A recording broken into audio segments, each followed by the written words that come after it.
What's really inside your crispy fried calamari? You know that plate. Golden brown, crispy, hot, a little marinara sauce sitting on the side. You squeeze some lemon over it, grab one of those crispy rings, dip it in the sauce, and think, it's seafood. How bad could it be? Well, that's exactly why I wanted to scan it, because the biggest problem with some of the foods we eat isn't what we can see, it's what we can't see. And crispy fried calamari is a perfect example. The squid isn't the real problem. Here's what surprised me.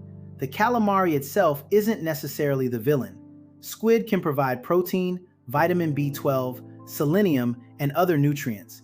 But then we take that squid, coat it in refined flour and commercial breading, add seasoning and salt, drop it into a deep fryer, let that coating soak up oil, and then serve it with restaurant marinara that can add even more sodium. Now we've got a completely different food. It's almost like buying a perfectly good white shirt and dragging it through a mud puddle. The shirt wasn't the problem, it was what we did to it. And that's the story of fried calamari. Then I saw the sodium. The NakedScan estimate for this restaurant-style serving came back at approximately 1,450 milligrams of sodium. Let me put that into perspective. For someone trying to keep sodium around 1,500 milligrams a day, this one appetizer could nearly wipe out the entire day. And remember, we haven't even ordered dinner yet. The entree is still in the kitchen. Maybe you ordered a steak, maybe pasta, maybe potatoes, maybe bread for the table. Maybe you're having soup or another sauce. More sodium, more calories, more food. That's what makes this so important, because you could sit there thinking, I didn't add any salt to my food. You didn't have to. Somebody already did it for you. It can be in the breading, the seasoning, the sauce, the preparation. That's what I call eating blind. And if you have high blood pressure, now this becomes even more important, because if you're already watching your blood pressure, sodium isn't some little number on a nutrition label. It matters. Higher sodium intake can contribute to fluid retention and higher blood pressure, especially in people who are sensitive to sodium. So imagine this, you're taking your medication, you're checking your blood pressure, maybe you're exercising, you're trying to do everything your doctor told you to do. Then Friday night comes. You go out to dinner. You order calamari because, hey, it's seafood. And before your main meal arrives, you may have eaten a huge chunk of the sodium you were trying to limit for the entire day. That's the part nobody sees. And that's why I keep saying it's in the food. But the sodium wasn't the only thing. NakedScan also looked at how the calamari was prepared. That crispy coating, usually refined flour or commercial breading mixture.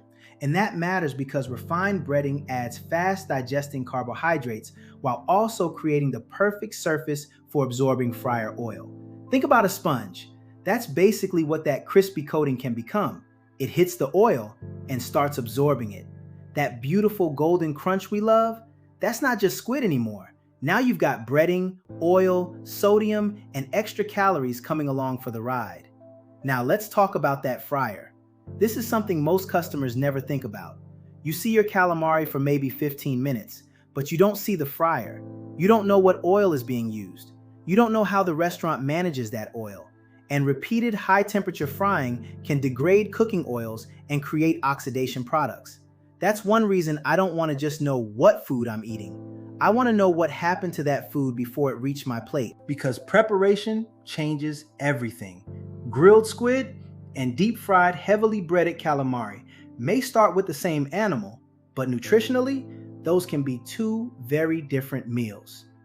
Then there's the marinara. You see that little cup of red sauce? It looks innocent. Tomatoes, garlic, herbs.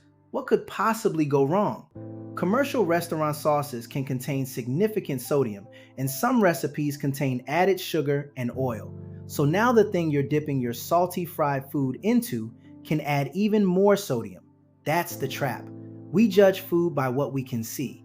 NakedScan looks deeper. This is bigger than calamari. And I want you to understand something. I'm not making this video because I want you to be afraid of calamari. That's ridiculous. I don't want people scared of food. I want people informed about food. There's a huge difference because calamari is just today's example.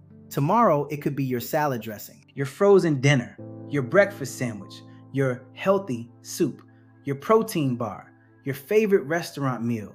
You can eat something for years and never really know what's in it. That's the problem. Most of us were never taught to investigate our food. We were taught to eat it. If it looks healthy, if the package says natural, if it's seafood, if it comes with vegetables, we assume we're making a pretty good choice. But your body doesn't respond to the picture on the menu. Your body responds to what's actually in the food. That's why I created NakedScan. This is exactly why NakedScan exists. I wanted something that could look beyond the name of the meal. Don't just tell me crispy fried calamari. Tell me what I'm actually eating. Break it down. Show me the ingredients. Show me the sodium. Show me the sugar. Show me the breading. Show me the additives that may be present. Show me the allergens. Show me potential concerns based on my health profile. Show me recalls when relevant. And when information has to be estimated because a restaurant doesn't disclose its exact recipe, tell me that too. I don't need somebody telling me what I want to hear. I need information that helps me make a better decision. Because once I can see the food differently, I can choose differently. And here's the best part. You don't necessarily have to give up calamari. Maybe you order grilled calamari instead. Maybe you split the fried appetizer with the table instead of eating half the plate. Maybe you use less sauce. Maybe you choose steamed mussels, clams, or another simply prepared seafood dish. That's what this is about. Better information, better decisions, not perfection, not fear, not sitting in a restaurant chewing on lettuce while everybody else is having a good time. Come on now. I want to enjoy my food too, but I also want to know what I'm eating. The real question. So the next time somebody puts a beautiful plate of crispy fried calamari in front of you, I want you to remember this video. Look at that golden breading. Look at that marinara sauce and ask yourself one question. What am I really eating? Because what looks like a simple seafood appetizer could also bring a large sodium load, refined breading, absorbed fryer oil, and hundreds of calories before dinner even begins. And if you're dealing with high blood pressure, diabetes, weight problems, kidney concerns, food allergies, or you're simply trying to eat better, those details matter. You don't have to stop enjoying food, you just have to stop eating blind. That's the difference. And that's why I believe knowledge about your food belongs right here, in the palm of your hand, before you eat it, before you buy it, before you make it part of your routine. Because once you know what's actually in your food, it's hard to unsee it. Try your 5 free scans with NakedScan. Scan something you eat all the time, not something you already know is bad. Scan something you think is good. That's where this gets interesting, because the proof is in the scan. NakedScan, it's in the food.